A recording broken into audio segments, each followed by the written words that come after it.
Hello everyone! Samahan niyo po ako, magluluto tayo ng ginisang upo with pork and shrimp. Simple recipe, at the same time healthy and budget friendly.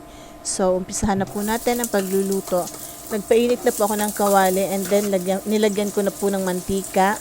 Magigisa po tayo ng sibuyas, bawang at kamatis. So, ayan, nagisa-gisa na po tayo.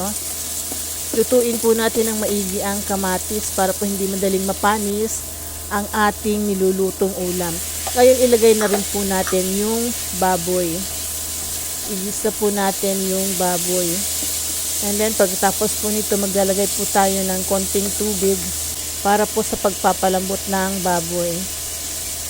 And ngayon naman po naglalagay ako ng pamintang durog. Pasensya na po ang camera ko hindi ko maayos-ayos. Hindi nakikita yung aking niluluto. So, ayan, nilagyan na po natin ng tubig. And then, takpan po natin, hayaan nating kumulo hanggang sa maluto yung baboy.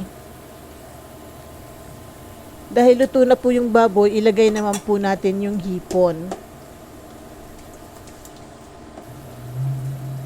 And then, titimplahan po natin ng asin. Maglagay po tayo ng salt to taste. And ilagay na rin po natin yung upo.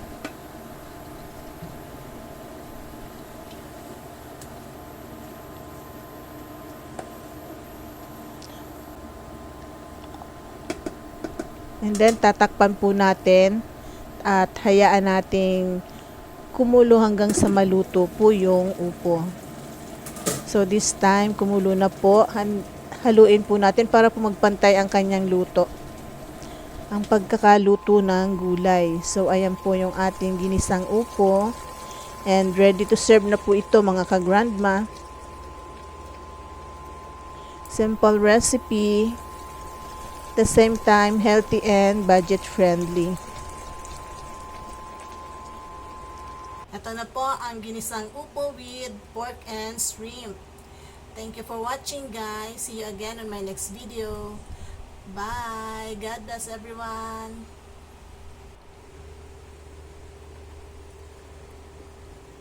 Thank you for watching. See you again on my next video. Bye.